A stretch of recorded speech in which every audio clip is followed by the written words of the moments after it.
Lors de l'examen clinique d'un jeune patient de 19 ans, une fracture horizontale a été détectée sur l'incisive centrale supérieure droite. La ligne de fracture se situe à environ 4 mm au-dessus du rebord gingival. La largeur mésiodistale de 11 est de 1 mm inférieure à celle de la 21. Le sommet du feston gingival est au même niveau sur 11 et 21. La radiographie montre une obturation canalaire satisfaisante sur la 11. Le choix de la teinte est effectué au début de la séance par le prothésiste dentaire à l'aide d'un teintier standard. L'empreinte pour la restauration provisoire est prise avec un putty souple en silicone A. Les deux composants du putty sont pétris jusqu'à consistance homogène et placés dans un porte-empreinte à usage unique, préalablement enduit d'adhésif. On procède ensuite à la prise d'empreinte.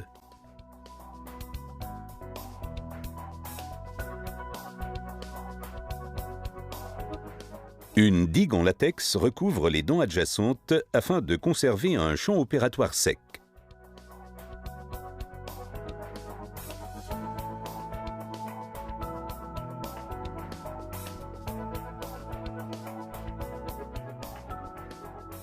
L'ancienne restauration non esthétique est enlevée à l'aide d'une fraise diamantée de 125 microns jusqu'à parvenir à la chambre pulpaire.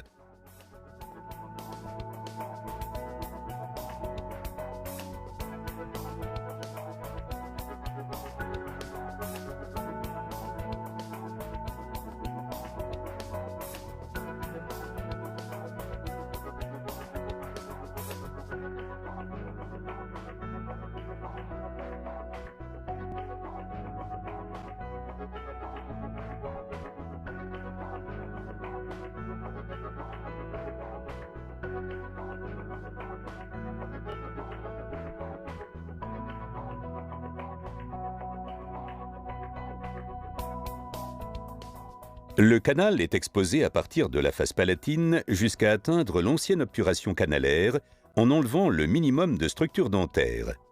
La longueur et le diamètre approprié du tenon peuvent être déterminés radiologiquement. Il est important de préserver une épaisseur de paroi minimale de 1 mm afin d'éviter tout risque de perforation ou d'affaiblissement de la racine.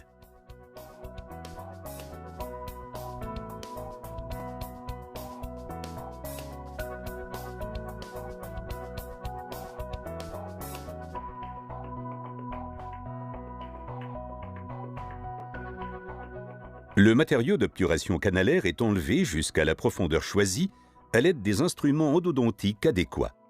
Il faut préserver au moins 4 à 5 mm d'obturation pour préserver le scellement apical.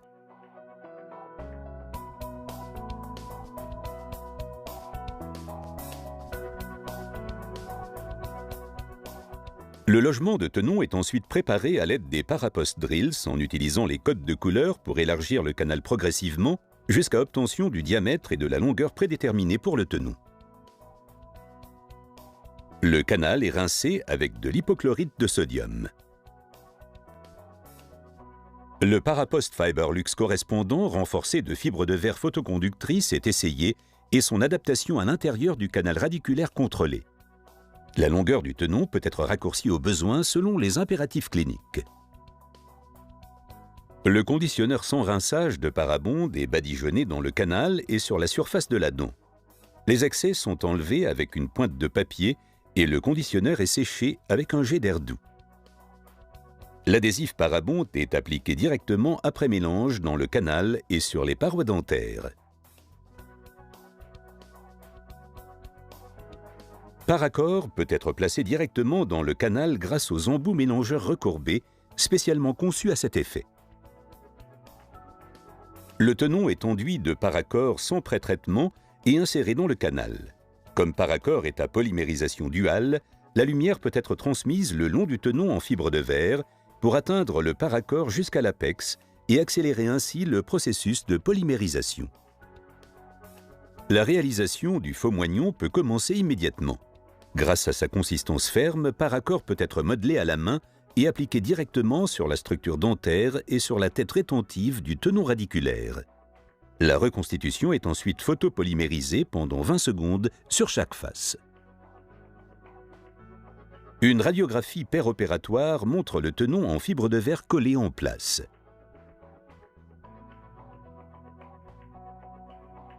Le défaut près de la limite cervicale est préparé à l'aide d'un instrument rotatif tout en ménageant le plus possible la structure dentaire.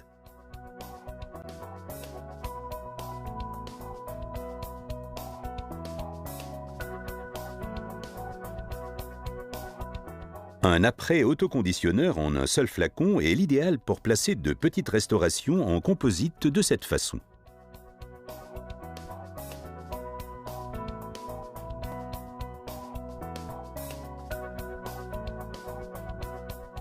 Une petite quantité de composite est placée, sculptée et polymérisée.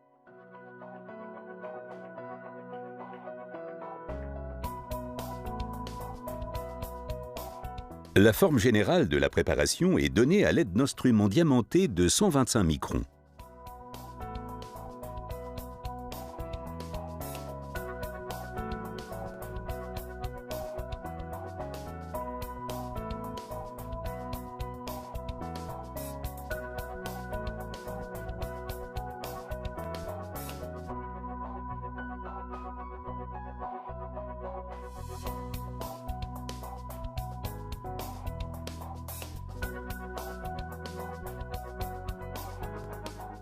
Un mince fil de rétraction est placé dans le sillon gingival afin de protéger la gencive durant la préparation coronaire. La préparation peut maintenant être réalisée sans effort à l'aide d'instruments diamantés de 40 microns. Grâce à leur coefficient de dureté comparable, la transition entre la dentine naturelle et la reconstitution en paracor est pratiquement indécelable.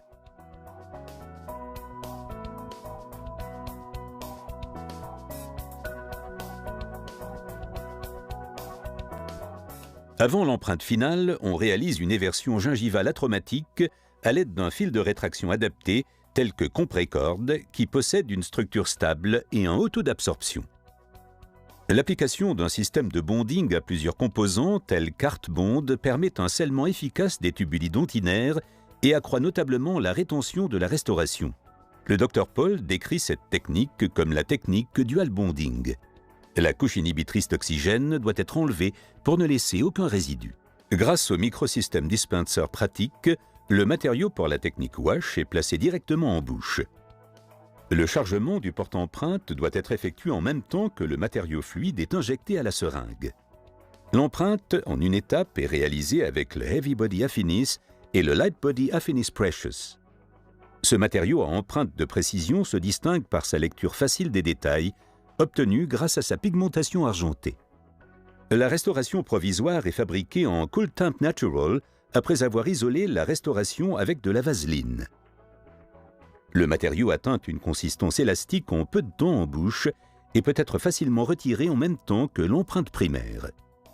La restauration provisoire non terminée est replacée sur la préparation pour vérifier son adaptation. La couche d'inhibition est enlevée avec de l'alcool. Les excès sont enlevés avec un instrument rotatif. L'occlusion est vérifiée et tous les points de contact équilibrés.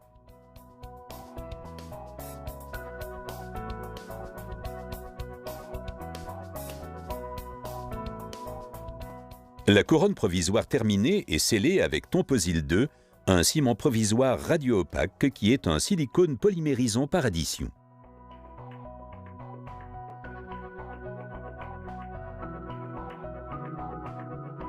Après une prise rapide, les excès sont enlevés.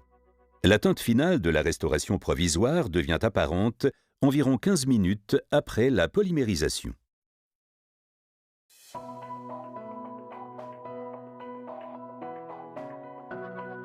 La couronne provisoire est enlevée avec soin et la préparation nettoyée avec une pâte sans fluor.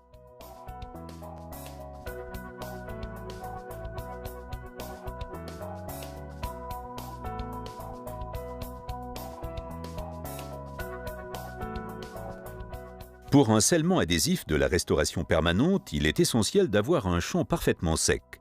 On peut maintenant procéder à l'hémostase.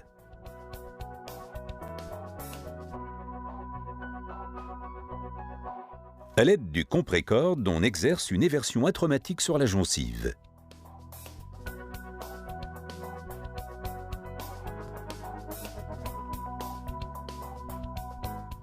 On vérifie une dernière fois la parfaite adaptation de la couronne tout céramique. Avant le scellement, l'intrado de la couronne est mordancé avec de l'acide fluorhydrique, rincé sous l'eau courante et séché. Les surfaces mordancées sont silanisées puis séchées parfaitement. Les limites marginales de la préparation sont mordancées avec de l'acide phosphorique à 35%. Le gel de mordançage est abondamment rincé et la dent est séchée délicatement.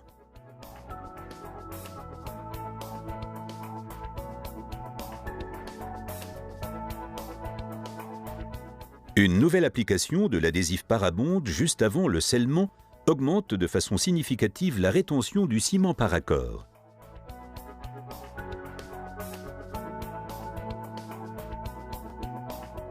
L'utilisation du ciment par accord pour le collage des tenons, des restaurations et la réalisation des faux moignons réalise une restauration monobloc idéale entre tenons, ciment, dentine et couronne, présentant une grande cohésion, ce qui garantit une résistance et une longévité hors du commun. La restauration est maintenue en place avec une pression croissante et les excès de ciment sont enlevés. Dès que Paracor atteint une consistance de gel, il ne faut plus enlever les excès de ciment.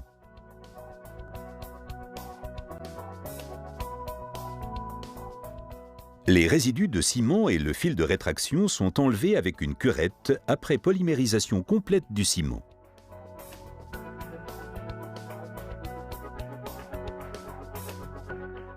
L'occlusion est soigneusement vérifiée après le scellement.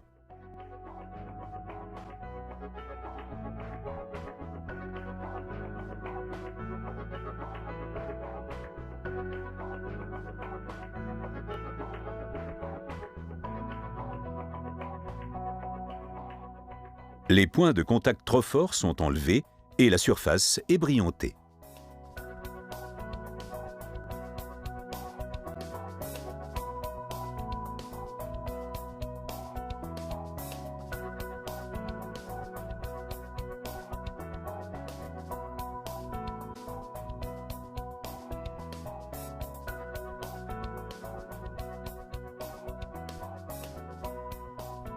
Deux semaines plus tard, la visite post-opératoire montre un succès clinique après utilisation d'un tenon en fibre de verre Parapost, de l'adhésif Parabond et du Paracor pour scellement et reconstitution du faux moignon. Ce système esthétique complet est le fondement parfait pour une restauration avec tenon réussi et pérenne.